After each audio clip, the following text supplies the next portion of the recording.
नमस्कार, मी पंजाब डक. आज आहे 7 मे 2026. तर आज विदर्भामध्ये वर्धा, नागपूर, भंडारा, गोंदिया, चंद्रपूर, यवतमाळ त्या पट्ट्यामध्ये आज देखील थोड्या प्रमाणात पाऊस येणार आहे, म्हणून हा अंदाज लक्षात यायचा. त्याच्यानंतर परभणी, हिंगोली, नांदेड त्या भागातील हळदीच्या शेतकऱ्यांनी म्हणजे उद्या 8-9 तारखेपासून 8-9च्या दरम्यान तुमच्याकडे देखील एक अवकाळीचा मान्सून पूर्व अवकाळी येणार आहे. थोडाच आहे, म्हणून तुम्ही तुमच्या हळदीची जरा 2 दिवस काळजी घ्यायची. पण राज्यात मात्र 15 मे ते 20 मे च्या दरम्यान मान्सून पूर्व चांगला काही ठिकाणी पावसाळ्यासारखं पाणी साचेल असा पाऊस पडणार आहे. त्याच्यामध्ये कोल्हापूर जिल्हा, सांगली जिल्हा, पुणे जिल्हा, अहिल्यानगर, धाराशिव जिल्हा, बीड जिल्हा, कडाष्टी, जामखेड, श्रीगोंदा, त्याच्यानंतर इकडं परभणी जिल्हा, लातूर जिल्हा, नांदेड ह्या पट्ट्यामध्ये, पुन्हा त्याच्यानंतर नाशिक, नंदुरबार, धुळे, मुंबई सहित कोकणपट्टीकडे जास्त एक चांगलं म्हणजे 15 ते 20च्या दरम्यान एक वातावरणात दररोज वेगवेगळ्या भागात एक अवकाळी मान्सून पूर्व पाऊस येणार आहे. म्हणून हा अंदाज लक्षात यायचा. ज्यांना हळद लागवडीसाठी तुम्ही शेत तयार करून घ्या, कारण की एक चांगलं एक वातावरण तयार होणार आहे आणि त्याच्यामध्ये तुमच्या हळद असेल, मिरची लागवड असेल, त्याच्यामध्ये ते पोषक वातावरण ठरणार आहे. म्हणून हा अंदाज लक्षात यायचा. आणि 2000 शेतकऱ्याला सांगू इच्छितो की यावर्षी मान्सून वेळेवर येणार आहे, म्हणून शेतीचे आजच्याना 32 दिवस पाऊस राहिला आहे. म्हणून तुम्ही शेतीचे कामे करून घ्या. पावसाचं काम करणार, त्याच्यामुळे आपण आपले शेत तयार ठेवणं सगळ्यात महत्वाचं आहे. म्हणून हे सर्व शेतकऱ्यांनी लक्षात द्यायचं. राज्यात आज देखील 7 मेला स्थानिक वातावरणातून बऱ्याच ठिकाणी मान्सून पूर्व अवकाळी पाऊस येणार आहे. हे सर्वदूर नाही पडणार, फक्त तुरळक भागात म्हणजे विदर्भातच जास्त प्रमाण आहे, म्हणून हे लक्षात यायचं. आणि उत्तर महाराष्ट्रात देखील तुरळक ठिकाणी क्वचित ठिकाणी पडणार आहे, म्हणून हे लक्षात यायचं. त्याच्यानंतर 8-9 तारखेपर्यंत हे असंच वातावरण खराब राहणार आहे.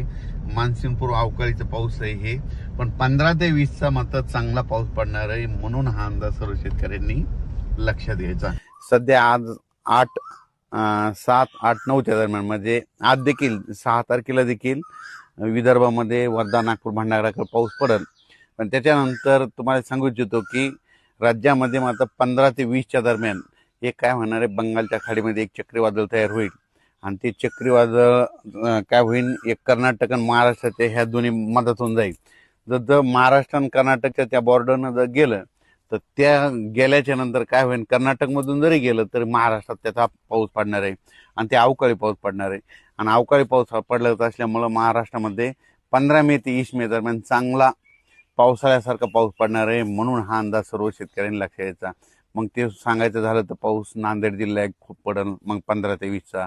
त्याच्यानंतर परभणी जिल्हा, हिंगोली जिल्हा, यवतमाळ जिल्हा, लातूर जिल्हा, बीड जिल्हा, परभणी जिल्हा, धाराशिव जिल्हा, सोलापूर जिल्हा, त्याच्यानंतर सातारा जिल्हा, त्याच्यानंतर सांगली, त्याच्यानंतर कोल्हापूर, त्याच्यानंतर कोकणपट्टी पूर्ण, त्याच्यानंतर पुणे, अहिल्यानगर,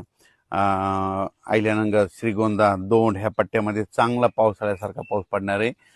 त्याच्यानंतर ते पाऊस उत्तर महाराष्ट्राकडे देखील राहील. म्हणजे उत्तर महाराष्ट्राकडे नंदुरबार जिल्हा, धुळे जिल्हा, जळगाव जिल्हा, संभाजीनगर, जालना जिल्हा ह्या परिसरात देखील मग 15 ते 20च्या दरम्यान तर चांगला मोठा पाऊस येईल.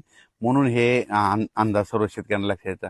पण राज्यातल्या सर्व शेतकऱ्याला सांगू इच्छितो की हे जे पाऊस आहे त्याचा जरा जास्त पश्चिम आणि महाराष्ट्राच्या दक्षिण भागाकडे खूप पडणार आहे. कारण की ते चक्रीवादळ जे आहे ना ते कर्नाटकमधून राहील. त्याच्यामुळे काय होईल, त्या परिसरामध्ये दक्षिण महाराष्ट्राकडं आणि पश्चिम महाराष्ट्राकडं तिकडं खूप पाऊस पडेल. आणि ऊस असेल तर ऊसाच्या सऱ्यामध्ये देखील पाणी साचेल अशी परिस्थिती राहील.